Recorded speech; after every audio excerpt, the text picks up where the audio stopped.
Mwena wa Olkarau kaunti ya Nyandarua nikuo katoni cigana cia sanitizer iheanirwo kuri kamiti ya mwanya iria thondeketwo niguo kũhũrana na homa ya COVID-19 kaunti-inĩ iyo.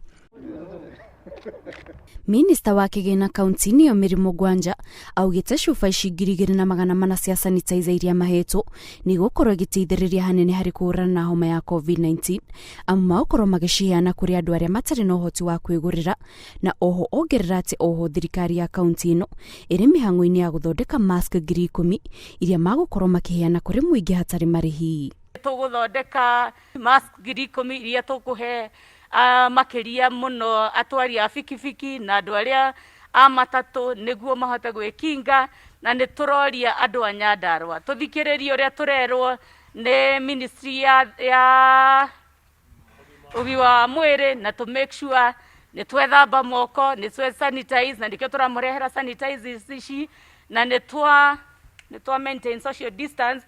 Munini wa commissioner kuuma kaunti ya Gideon Oyagi augite mari mwari wa mbere hari gutigira muingi ni urarumira mawatho maria magathikitwo bara-ini ya kuhurana na homa ino kuria ongereire na kuria o mundu anyite itemi bara-ini ino amu mawatho maria magathikitwo ni makumenyerera miturire yao. What we want to ask is personal responsibility, knowing that whatever we are doing for the sake of our people, we are doing for the sake of your safety.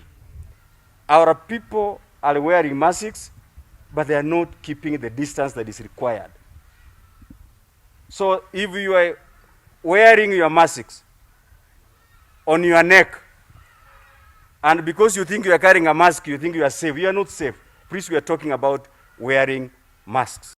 Maya no mamwe ma makinya maria matacukitio ni thirikari cia kaunti itiganite niguo guteithĩrĩria bara-ini ya kũhũrana na homa ya COVID-19 gũkũ bũrũri-inĩ kuria muigana wa andu aria marwarite homa ino riu ukinyite andu 246.